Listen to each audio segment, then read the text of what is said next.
Olá, boa tarde, amigos telespectadores da TV Cultura Litoral. Começa agora uma nova edição do Opinião Litoral. E nesta terça-feira, dia 11 de fevereiro, nós estamos recebendo com muito prazer o comentarista do programa, o advogado Roberto Mohamed Amin Júnior. Boa tarde, Roberto. Prazer em recebê-lo. Boa tarde, Chico. Muito bem. E, Roberto, eu queria já ir logo para o primeiro VT do programa, que trata de mais uma declaração do presidente americano Donald Trump. Agora um tarifaço sobre aço e alumínio, produtos que os Estados Unidos importam. E o Brasil, por exemplo, 40% do aço produzido no Brasil vai exatamente para os Estados Unidos. E Trump anuncia um tarifaço de 25% nessas importações. Vamos ver. O decreto com a taxação de 25% sobre as importações de aço e alumínio foi assinado por Donald Trump nesta noite. Ele já havia anunciado a proposta numa entrevista neste domingo a bordo do avião Air Force One. O presidente americano sobrevoava o Golfo do México, que ele rebatizou de Golfo da América, como mostra o mapa ao lado dele. A taxação de 25% sobre esses produtos vai ser adotada para todos os países, inclusive o Brasil. Antes da confirmação, o ministro da Fazenda reforçou a cautela adotada pelo governo. Vamos aguardar a orientação do presidente da República depois das medidas efetivamente implementadas. Depois, numa rede social, Haddad negou que o governo pretenda taxar as empresas de tecnologia como contrapartida. O presidente Lula, aliás, já adiantou que vai haver reciprocidade se Trump impuser taxas aos produtos brasileiros. O Brasil é o segundo maior exportador de aço para os Estados Unidos, atrás apenas do Canadá. Quase a metade das vendas do produto foi para lá, num total de 3 bilhões de dólares. De acordo com o anuário da Associação Brasileira do Alumínio, em 2024, o Brasil exportou cerca de 800 milhões de dólares para os americanos, 14% das vendas do setor ao exterior. No primeiro mandato, em 2018, Trump também anunciou tarifas para esses dois produtos. Depois, negociou e deu alívio. O presidente americano tem adotado postura de jogador de pôquer para levar o jogo. Só se sabe se ele está blefando quando mostra as cartas. Ameaça e depois volta atrás. Ele agiu assim com o Canadá e o México, e até mesmo com a China, país que havia ameaçado sobretaxa de 60%, mas depois baixou para 10%. Ministro, Será, Roberto, que o presidente Trump vai agir assim com o Brasil? Assim como agiu com o México e com o Canadá? Então, Chico, primeiro isso já aconteceu uma vez. Sim. E vamos colocar claramente por que o Brasil exporta aço e alumínio para os Estados Unidos, por que o Canadá exporta aço para os Estados Unidos. Porque eles não conseguem produzir para a demanda que eles têm. Os Estados Unidos é a história do petróleo. Os Estados Unidos são os maiores produtores mundiais de petróleo. E são os maiores consumidores mundiais de petróleo. Então, é óbvio, eles não dão conta do seu próprio consumo, por isso eles importam. Uma parte porque falta e outra parte para fazer blend. Porque o petróleo tem vários tipos. Eles são os maiores produtores de todos os derivados de petróleo. Todos. Porque eles são os maiores compradores de petróleo do mundo. O aço é a mesma coisa. Basicamente, o nosso aço que vai para lá não é para fazer carro. O nosso aço, a produção americana, ela é basicamente para a indústria automobilística, para eletrodomésticos. O nosso aço vai para a construção civil. O tipo de aço, por causa do tipo de aço que é vendido. E o alumínio também. Eu vou dar um exemplo para as pessoas entenderem o que ele faz. Se você encarece este aço que entra nos Estados Unidos para a construção civil, você vai elevar o custo da construção civil, que é um dos suportes da economia americana. Mas os Estados Unidos podem passar a produzir. Não é assim. Por exemplo, quando desligaram o alto forno da Cozipa, os três, se falou que o pessoal da Uzi Minas, que sempre foi o sonho dos mineiros acabarem com a Cozipa, até que conseguiram, por uma irresponsabilidade do governo federal que permitiu que isso acontecesse. A Cozipa era a siderúrgica de ponta brasileira, com alta tecnologia, técnicos, a qualidade do aço era para qualquer tipo de utilização. Mas por que se falou, os mineiros disseram, se precisar a gente volta, se esquentar o mercado e a gente volta. Não, não volta, porque quando você desliga um alto forno, você demora no mínimo 1 ano se conseguir religá-lo. Se não tiver que destruir, fazer outro. É uma tecnologia e isso é da história do aço dos anos 50, 40, 30, não tem condição de você começar a produzir aço rapidamente da noite para o dia. É 1 ano para aumentar a produção, para construir um novo alto forno numa siderúrgica. Tal. A China pode até conseguir em menos tempo, mas nos Estados Unidos, esquece. Ou seja, eles vão encarecer o aço, e eu vi tanta bobagem essa semana na Globo News, que às vezes, eu gosto muito da emissora, todo mundo sabe disso, vou falando aqui, mas tem coisas que eles falam que são bobagens assim absurdas, e eu vi um monte de supostos especialistas falando bobagem. Não vai afetar em nada a exportação de aço brasileiro para lá. Só vai torná-lo caro. Mas o aço brasileiro, mesmo com 25% de taxação, ainda é competitivo nos Estados Unidos por causa do dólar. Sim. Quando o dólar está muito alto, as nossas exportações são beneficiadas porque o nosso custo em dólar cai. E o preço final vai ficar mais barato em reais. Vai ficar muito caro em reais e mais barato em dólar. Então, não falem bobagem do jeito que estão falando. E tem um detalhe. É muita cara de pau de qualquer autoridade econômica brasileira, Chico. O Brasil coloca taxas de importação sobre tudo.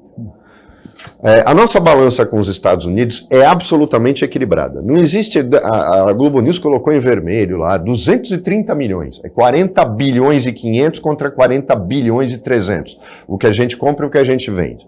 Isso, na verdade, é equilíbrio cambial. Total de negócios. Não existe esse negócio de, favorece os americanos. Não favorece nada. 200 milhões é nada. 200 milhões é uma flutuação de mercadorias, de compra num determinado período. Não existe, é absolutamente sazonal. O grande problema é que, com o dólar do jeito que está, o nosso aço chega lá tranquilamente mais barato, mesmo com os 25%. A gente cobra 30% sobre os produtos americanos.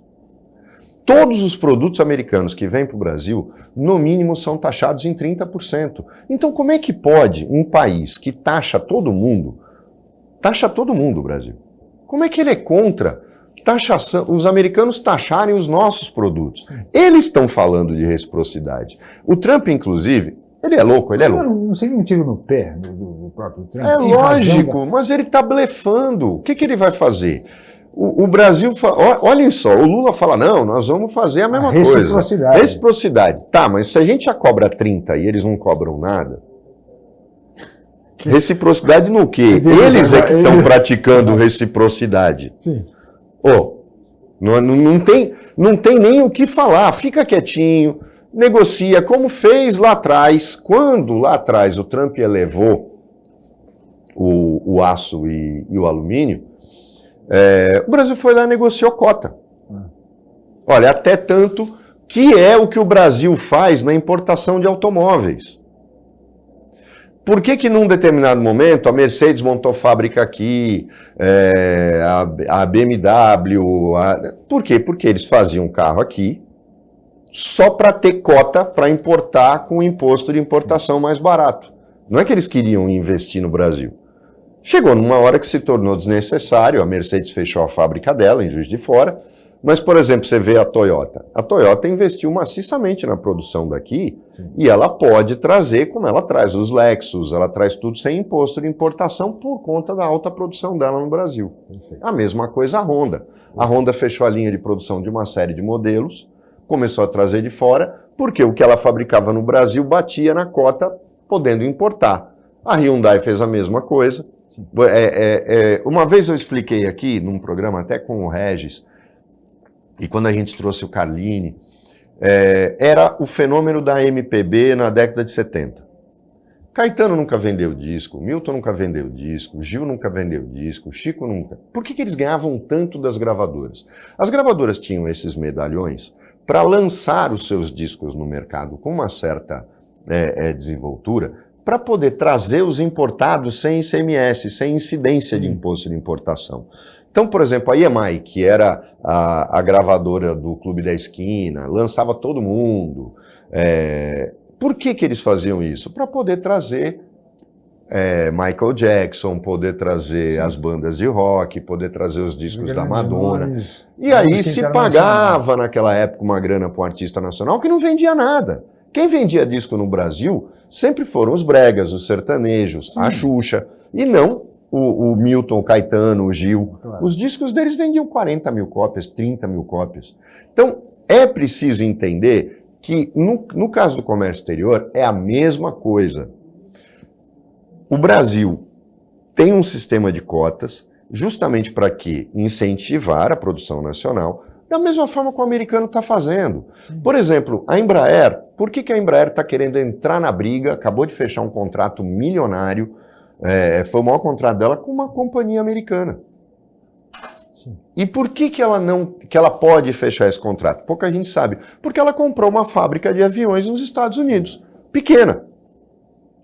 Mas a partir do momento que ela assina um protocolo com as autoridades americanas, falou, eu vou investir aqui, eu comprei uma fábrica de teco-teco, mas eu vou transformá-la numa empresa de manutenção, serviços para os meus aviões que eu estou vendendo para companhias americanas. É assim que a coisa funciona. É desta forma que a coisa vai se dar. O problema do Trump, e isso me preocupa, Chico, é que ele está colocando tanto elefante na sala. Pois é, cada dia vem uma novidade, né? Daqui a pouco ele vai se confundir com qual elefante que ele tem que tirar.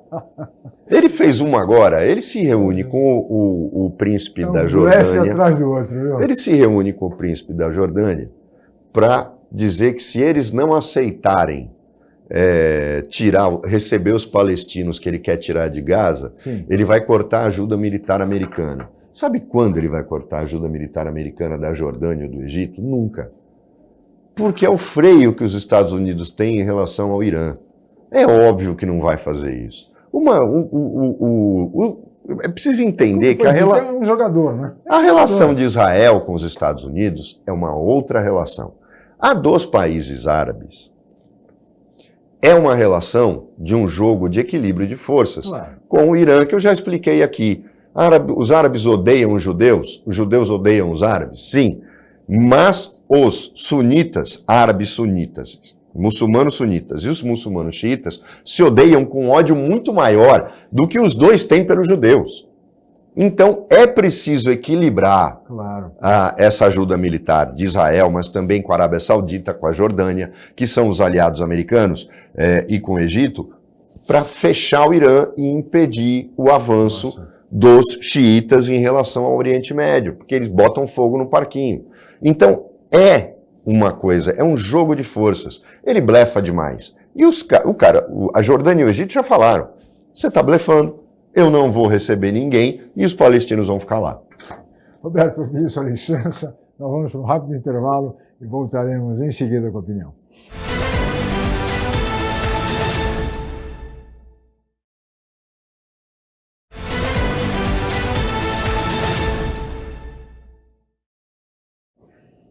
Muito bem, estamos de volta com a opinião desta terça-feira, 11 de fevereiro, e hoje recebendo o comentarista do programa, Roberto Mohamed Amin Júnior, nosso advogado. Eu gostaria agora, Roberto, de trazer alguns vídeos e comentar a respeito do Roda Viva de ontem à noite pela Rede Cultura. Foi um Roda Viva muito interessante, uma entrevista com o ministro da Defesa, José Múcio Monteiro. Realmente ele abordou vários aspectos e um programa como há muito tempo não se via, tá certo? Um programa de vibrante nesse aspecto, pelas informações trazidas. Vamos ver o VT, começando por onde o ministro fala sobre a prisão do general Braga Neto. Não posso opinar sobre isso, só a justiça pode opinar, só quem tem acesso aos processos pode opinar, eu não posso. Por que eu falo em constrangimento? É como você diz, eu tenho um grande amigo que comete um delito. Eu fico constrangido porque o meu amigo cometeu aquele delito, porque é suspeito de cometer um delito. Uhum. A minha solidariedade é pela minha amizade. Na hora que for comprovado, eu fico indignado porque ele cometeu. Esse é o sentimento dos militares. O que for comprovado, não haverá o menor problema com as Forças Armadas. Mas o senhor disse que... As Forças Armadas precisam disso. Mas o senhor disse que o sentimento seguinte é o de querer a punição, justamente porque macula todas as forças. Mas o senhor não acha que Analisando o aspecto histórico, as Forças Armadas deixaram que o Jair Bolsonaro bagunçasse demais esse coreto da hierarquia militar, ministro? Eu acho que ele foi, para as forças, não foi um bom presidente. Ele misturou as coisas, compreende? Ele trouxe os militares para a política, ele criou um ambiente embaraçoso dentro das forças. As forças hoje têm essa consciência. O senhor tem certeza disso? Tenho. Forças Armadas, muito seguro, abordando a questão das Forças Armadas, o envolvimento das Forças Armadas no governo Bolsonaro, enfim. Roberto. E você vê que a resposta, quando ela pergunta, o senhor tem certeza disso? E ele fala, tem. Ele tem. É um cara muito equilibrado, eu acho que é temerário agora, inclusive o PT está tentando de todas as maneiras derrubá-lo, e eu acho que, acusando de coisas que não tem sentido, como de que ele está sendo neutro demais, está em cima do muro, não está, ele está sendo o chefe dos militares, ele está agindo com equilíbrio, coisa que o PT não sabe fazer. Exatamente. Né? E, aliás, ele foi escolhido por isso, exatamente, por esse equilíbrio. E quando a gente fala PT, Chico, vamos deixar claro, nós estamos falando de Gleice Hoffmann e, para variar, Rui Costa, né? A gente não está falando do PT como um todo. Sim. O problema do PT são essas duas pessoas que são nefastos, são aqueles caras que, não é que eles vivem naquela esquerda, não, aquela esquerda romântica, infantil, debilóide, que idolatra Cuba e tal, não tem nada a ver. Eles dois são terroristas internos, eles gostam de derrubar as pessoas, eles são golpistas natos. É lógico que um cara como o Múcio, equilibrado como o Múcio, não quer. Eles não querem lá. E ele está absolutamente certo.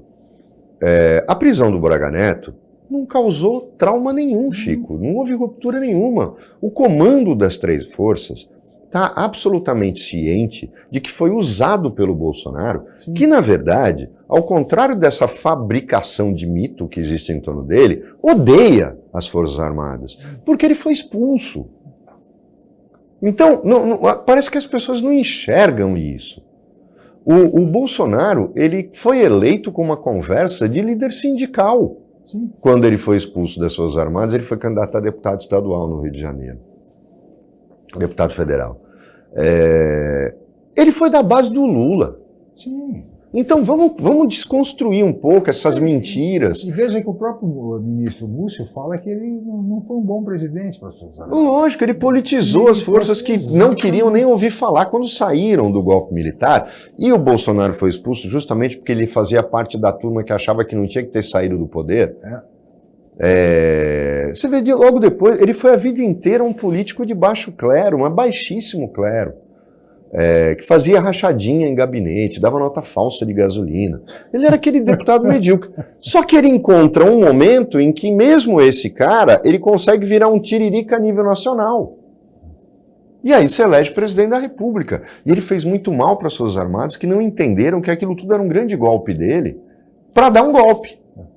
E veja, Roberto, nessa entrevista, o ministro Múcio fala também, essa é uma das razões pelas quais esses setores mais radicais do PT não o querem à frente do Ministério. Porque ele, por exemplo, ele defendeu claramente a dosimetria da pena, e você conhece bem esse tema, com relação à questão de 8 de janeiro. Ele separa bem a figura, ele até usa essa expressão, dos baderneiros, que foram lá, pintaram um quadro, não sei o quê e tal, e aqueles que organizaram e que são os responsáveis pelo movimento.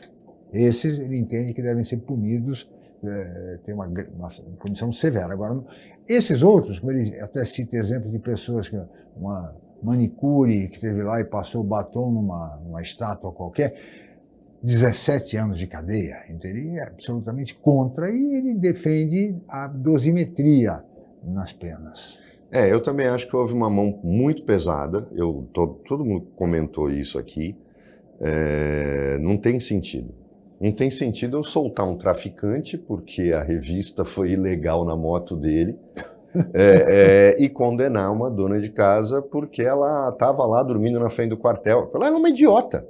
E ninguém pode ser preso por ser idiota. Claro. Pegar 17 anos de cadeia. Não foi uma tentativa de golpe destas pessoas. Eles eram baderneiros, foram atos de vandalismo. A pena é de 2 a 3 a 4 anos. Agora, você tem os caras que financiaram aquilo, que financiaram os acampamentos, que coordenar a coisa que foi... E eram incompetentes, né? Porque com aquela não tinha coordenação nenhuma.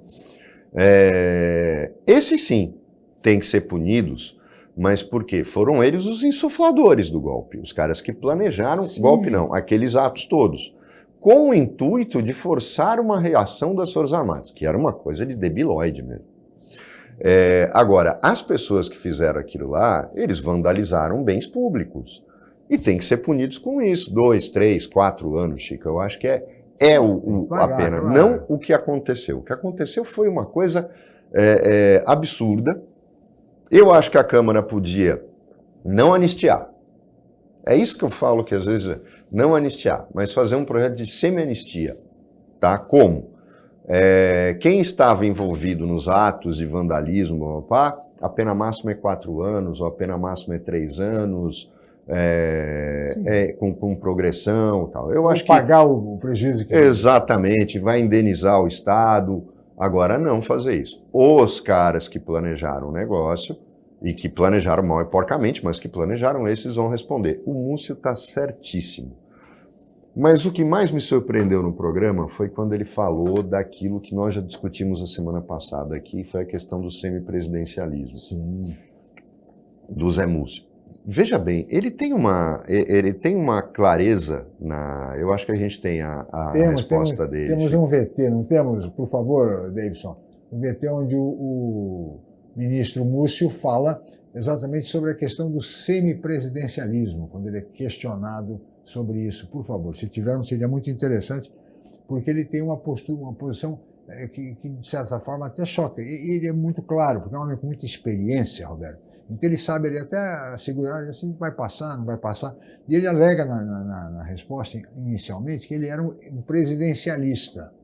Né? Quando foi do plebiscito, defendeu o presidencialismo. Né? Entendia que era a melhor solução para o Brasil. Mas depois ele acabou se convencendo que o Brasil deve ter, pelo menos, essa experiência do parlamentarismo. Ele acha que seria muito bem-vinda ao Brasil.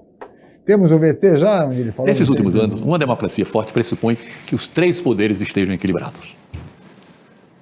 Judiciário, legislativo e executivo. O que foi que aconteceu nos últimos anos? Com essa questão das emendas impositivas. Você ficou com um legislativo com muito poder e com menos responsabilidade. E você ficou com o executivo com responsabilidade demais e poder de menos. E você ficou com o judiciário convivendo nesse vácuo da ausência dos dois nas horas mais complicadas de desacerto de relação. Eu acho que o semipresidencialismo, que é uma coisa que eu conheço pouco, mas seria uma forma de você trazer o Congresso para participar da administração. De qualquer forma, o deputado saberia... Mas também não é uma forma de esvaziar o poder do presidente da República? Não, mas vem cá, mas qual é a outra saída? O parlamentarismo, evidentemente que o PT é contra. Acho difícil isso passar, mas o presidente da República fica como chefe de Estado, como nesses outros países, evidentemente que aparece menos. O presidente Lula jamais aprovaria isso.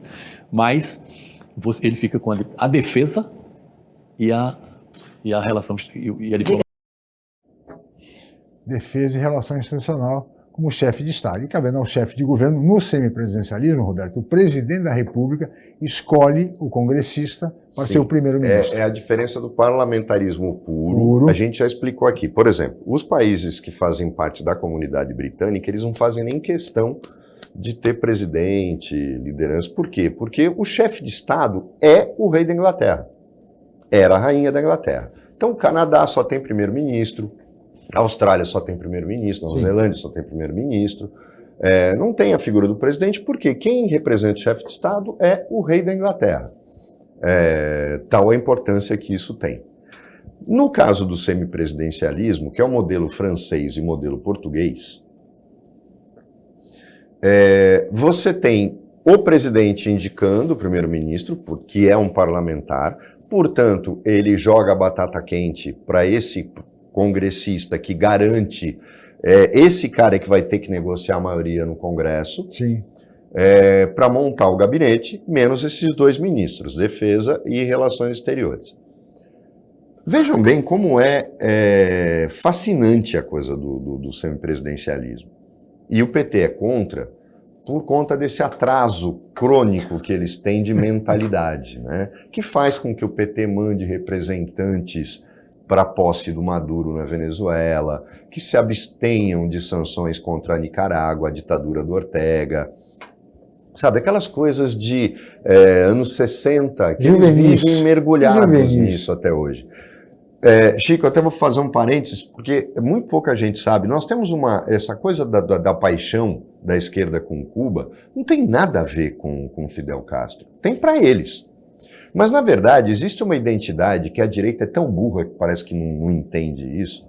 Existe uma identidade nossa com Cuba que vai muito além de Fidel, vai muito além da Revolução, e que o bolsonarista idiota não consegue entender e o esquerdista também não consegue entender.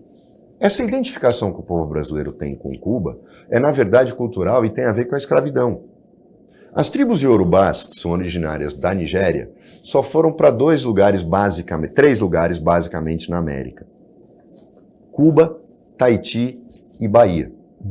Por isso, inclusive, que a culinária baiana é tão parecida com a cubana. Sim. E a gente tem tantas identidades. O brasileiro, quando vai para Cuba, fica maravilhado. Mas não é com a Revolução Cubana ou com os carros antigos.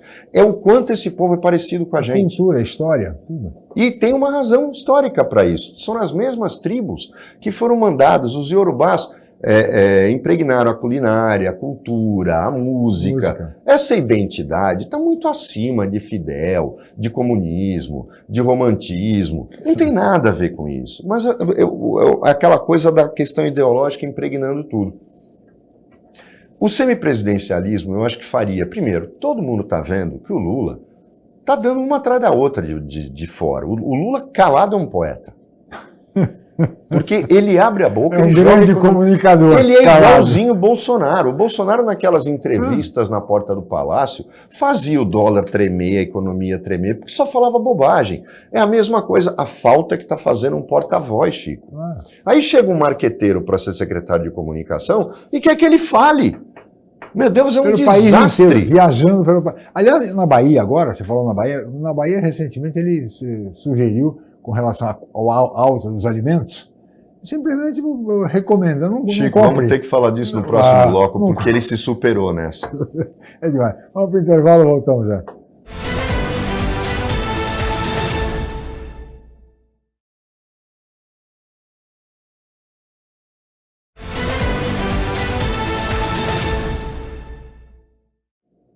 Muito bem, de volta com a opinião desta terça-feira, 11 de fevereiro.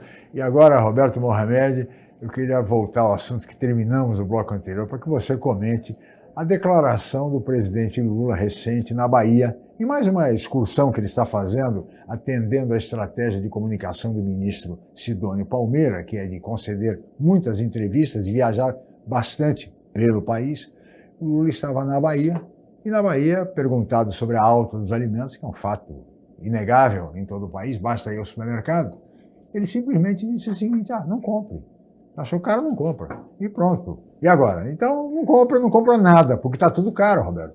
Então, Chico, o que está barato hoje no Brasil? O problema é o seguinte: se ele falasse assim, olha, o filé mignon está caro, então compre o alcatra, o patinho. O problema é que o alcatra está 79. O acém está 45. O acém está 45, quer dizer, né? O frango está caro, o peixe está caro, o arroz está caro, o feijão está caro, o café está caro. Gente, o preço você não tem. A luz elétrica está um preço obsceno. Como é que o presidente pode... Ele não pode falar uma coisa dessa. Põe o áudio, por favor. Você não compra.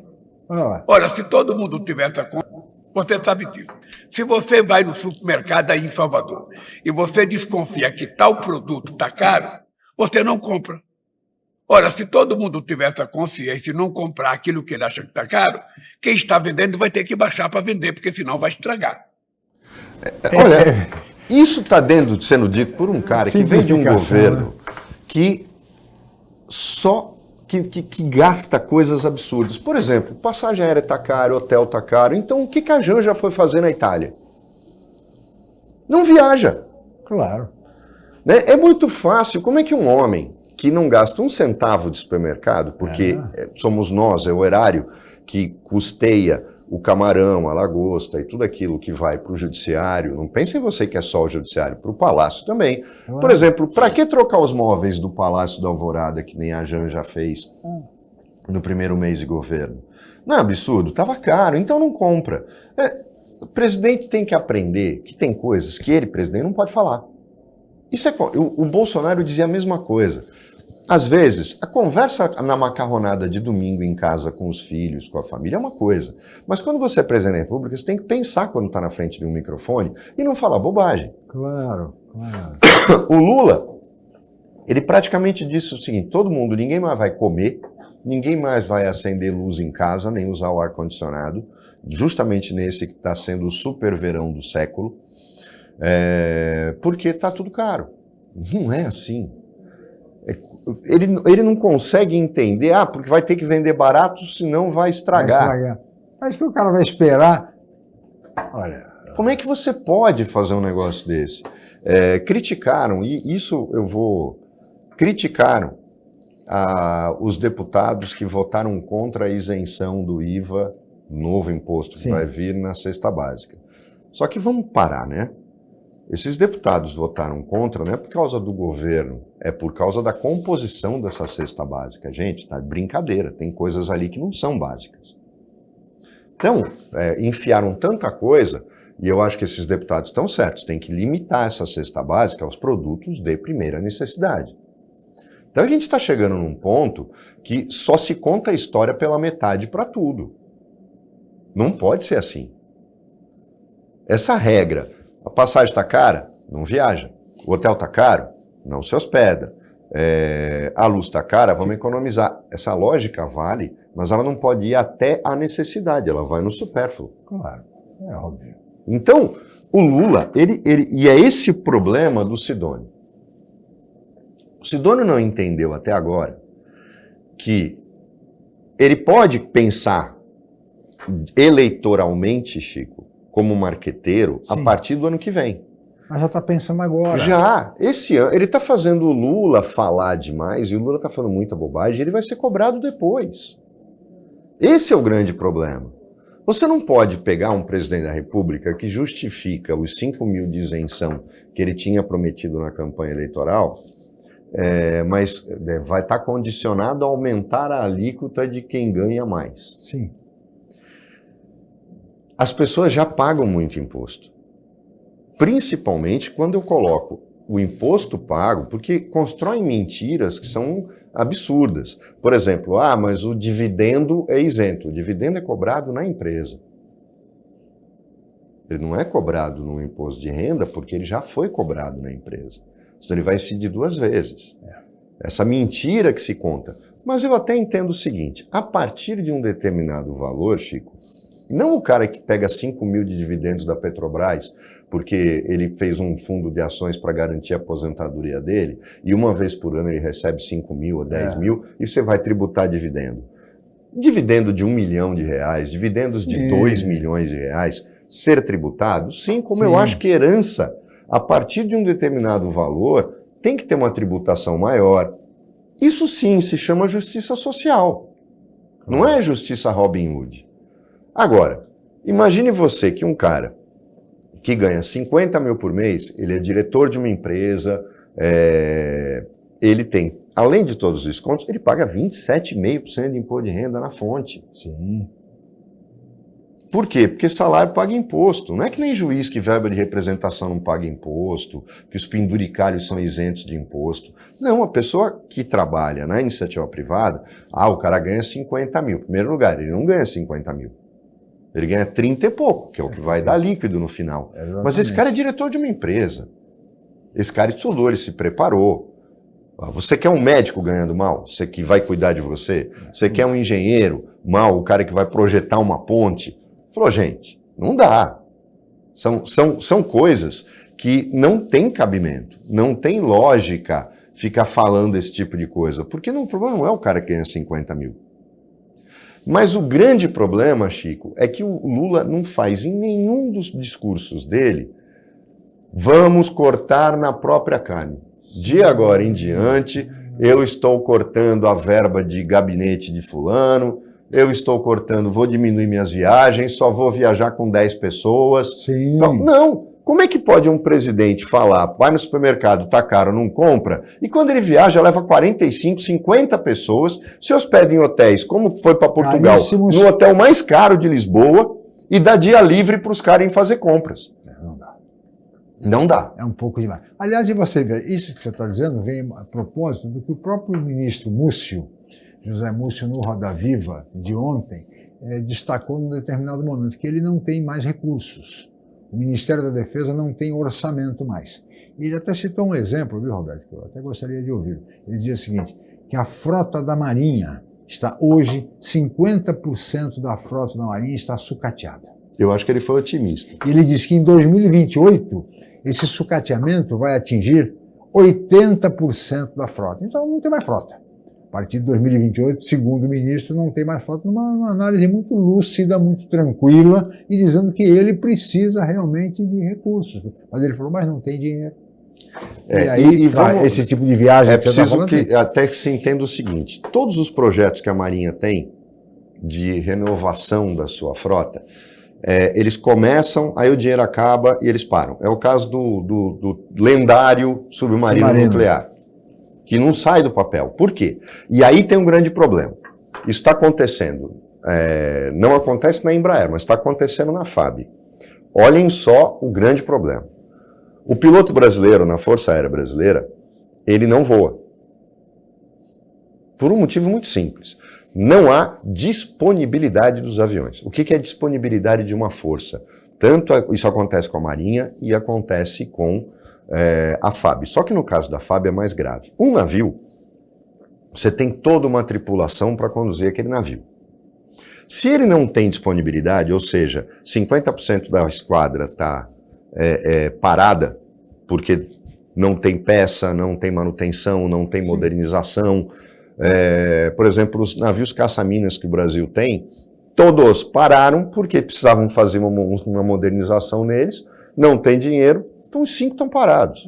Os submarinos que o Brasil fez há pouco tempo atrás, que foi um avanço de tecnologia, eles foram produzidos no Brasil, Ticuna, Tupi, Tamoio, eles estão parados.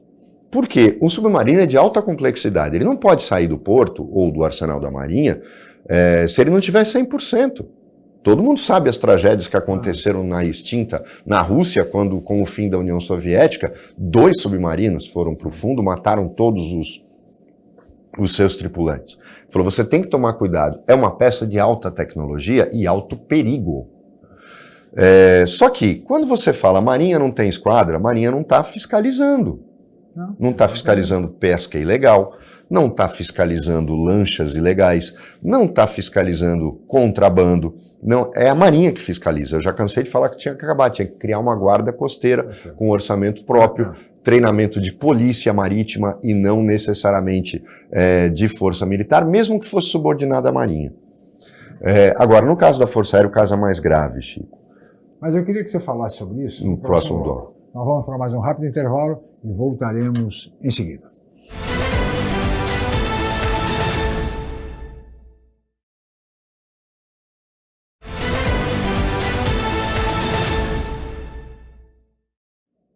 Muito bem, estamos de volta com a opinião desta terça-feira, 11 de fevereiro. E agora vamos para o último bloco, com Roberto Mohamed, nosso comentarista, que no bloco anterior começava a falar sobre a questão da FAB, que também há falta de recursos, o governo não tem dinheiro, não investe nas nossas Forças Armadas. Chico, tecnologia de defesa que o Brasil começa a desenvolver nos anos 70, com a fundação da Embraer, da Avibraz e da Engesa, foi totalmente abandonado depois. As 3 forças estão com problemas crônicos, mas o caso da FAB é muito mais sério e grave. Porque a FAB implica em segurança de voo, proteção de espaço aéreo. Sim. O nosso espaço aéreo é uma peneira para tráfico de armas, contrabando. Eles nem se dão ao luxo de se preocupar com radar. Tal. Nós temos um sucateamento do CIVAM, que é o Sistema de Vigilância da Amazônia. Nós estamos com problemas sérios de segurança do nosso espaço aéreo, porque ele é militar. Mesmo que tenha alguns civis trabalhando, a maior parte são sargentos, especialistas da aeronáutica, controladores de voo. Mas olhem só o grande problema que a gente tem. A FAB compra o KC-390 da Embraer, que hoje é um sucesso mundial, em número de unidades capaz de substituir todos os aviões cargueiros que ela tem, e ele é realmente eficaz. Corta pela metade, porque não tem dinheiro para comprar da própria Embraer. Sim, né? Os pilotos brasileiros, que demoram anos, uma década, para atingir um grau de excelência para pilotar um caça. Os caras estão indo embora. Um piloto de transporte da FAB, que demora anos para chegar no grau de pilotar um KC-390, por exemplo, eles estão indo embora para a iniciativa privada. Claro. Ele vai ser piloto da DHL, sim, da UPS. Por quê? Ele ganha mais. E teve a formação e vai voar. Feita pelo povo brasileiro. E vai voar, porque hoje eles não estão voando. Piloto só é bom quando voa. Os pilotos brasileiros não estão voando. Eles estão voando sucatas, que ainda estão em condições, e o que o Brasil está fazendo? Está canibalizando aviões. Então você ainda tem a MX voando, que é o A1, que é um avião feito pela Embraer, foi o início da entrada da Embraer na era do jato moderno, com um projeto com a Itália, um avião subestimado, mas, por exemplo, que estão canibalizando outros AMX em terra para peça para o AMX. É normal comprar aviões para servirem de depósito de peça para os novos? Quando o Brasil comprou o F-5 foi assim, se fez isso com os Mirage, mas a gente não pode chegar no exagero. O F-5 é a mesma coisa. O Gripen está chegando a conta-gotas, não é porque a Saab está sacaneando, é porque o Brasil não está pagando. E, portanto, não recebe os aviões. Que já comprou em número suficiente, Chico, para montar um esquadrão. A gente está colocando as coisas... O atraso começa a chegar num determinado ponto, Chico, que depois você não consegue, você tem que começar tudo de novo. É dinheiro jogado fora. Como foi a usina nuclear de Angra 2 e 3. Sim. Porque quando você para esse tipo de trabalho, quando você volta, já está obsoleto e custa muito mais caro retomar. Olhem o absurdo que é o que estão fazendo. Mas isso tem a ver também com a irresponsabilidade das Forças Armadas brasileiras, porque o comprador militar no Brasil, que é um oficial de alta patente, ele fica tão desesperado quando ele tem alguma verba, que ele sai comprando bobagem. É aquela velha história, você dá dinheiro para a pessoa e solta ela no shopping, mas ela não tem noção, e aí ela só compra bobagem. Um exemplo claro, para que a gente comprou aqueles Mirage 2000? Rasgou dinheiro e jogou fora. Para que compraram os helicópteros russos, o Mi-35? Primeiro, compraram para a FAB, aquilo era para o Exército. Helicóptero de combate, como é aquele helicóptero, era para o Exército. Não era mais fácil comprar sapão? O sapão voou, o sapão é o H1, ele é o Bell Jet Ranger, ele voou mais de 50 anos na FAB, Chico. O mesmo helicóptero. Os bichos não davam problema.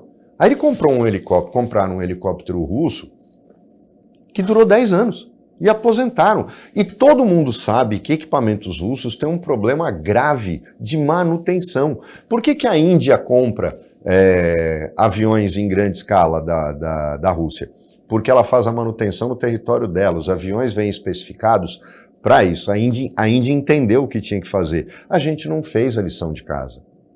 Eles não dão manutenção no que eles vendem. Por isso que eles têm tanta dificuldade de exportar para países que estejam muito longe deles. Sérios não. Os venezuelanos, os Su-30 que eles compraram não voam. Os MiGs do Peru não voam. Que horror. Por quê? Porque eles não dão, todo mundo sabe que eles não dão assistência. Agora, enquanto isso, Chico... Compram por quê? Porque era mais barato? Compraram porque era mais barato. Estavam no desespero para comprar. Saiu caro, né? O barato saiu caro. Aí você tem 10 helicópteros, 12 ou 14 helicópteros parados. Não era melhor comprar o Sikorsky, que está voando no exército com a maior tranquilidade, é um helicóptero... O produto americano não dá problema. Pode falar o que for, mas ele não dá problema. E aí você tem os submarinos. Faz um acordo com a França, gasta uma fortuna para fazer o que submarino a gente chama de ninho de submarinos. Até hoje não foi feito um, que é o modelo baseado no Scorpene. Comprar o Atlântico, para que comprou o Atlântico? Um porta-helicópteros que quer usar como porta-aviões, mas que não serve nem uma coisa nem outra, aí que está superado. Para que compraram o São Paulo, o Foch francês? Tá aí, não dava nem para desmontar ele, ficaram andando com ele para cima e para baixo, por causa da quantidade de amianto que ele tinha dentro dele. Nunca navegou aquela desgraça. E pior, para que a Marinha comprou Skyhawks, que estão até hoje parados em São Pedro da Aldeia, porque eles iam ficar embarcados no Foch? Gente, um avião da Guerra do Vietnã. Então, a gente está chegando num ponto que as Forças Armadas são culpadas do que está acontecendo por terem essa mania de jogar dinheiro fora. É só ter dinheiro e aí vão lá e jogam fora. Não se faz um planejamento de uma força pequena, eficaz e móvel, de ação rápida. Esse é o modelo que tem que ser. Nosso território é muito grande. A gente não tem dinheiro para colocar. Por exemplo, para que 3 quartéis? Eu já cansei de perguntar. Para que 3 quartéis que não servem para nada na Baixada Santista? Os canhões de Itaipu, todo mundo tira sarro, porque são canhões de 1914. Na Guerra das Malvinas foram defender uma praia com canhões iguais, morreu todo mundo. Parece um museu de pesca. Então, são coisas que não têm sentido. Itaipu, a BOC, o 2º BC, hoje 2º BIL, para que 3 quartéis em Santos? Aqui um destacamento de fuzileiros navais. Se tivesse, por exemplo, a Guarda Costeira, ela podia cuidar do porto, acabou. Olha a economia que se faz. Olha a economia que se faz. A falta, essa doutrina de presença do Exército, ela é uma coisa que não tem mais sentido e eles se recusam a se modernizar. O Múcio não tocou nesse ponto, Chico.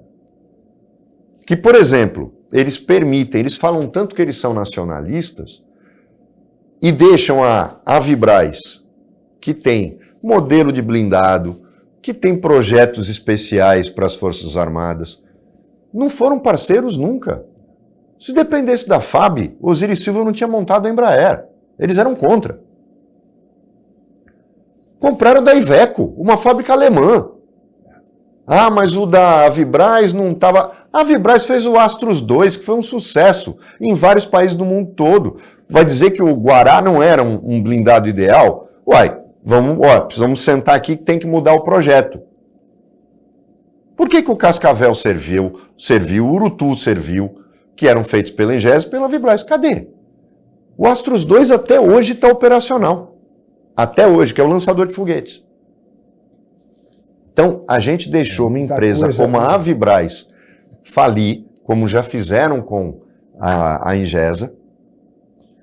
Por quê? Porque militar não é parceiro da indústria nacional de defesa. Ele gosta de fazer compra lá fora. Ele gosta de comprar tudo lá fora. Pouca gente sabe. A Embraer apresentou vários projetos de caças leves para a FAB, baseados no F-5, inclusive, mais ou menos, que é o que a Coreia não inventou nada. A Coreia do Sul tem um caça dela que é baseado em caças americanos. É um caça de treinamento. O Canadá faz a mesma coisa. A China faz isso direto, porque é tudo copiado, os aviões que ela tem. Agora, a Turquia está fazendo isso. A Turquia está fabricando um helicóptero de combate excepcional.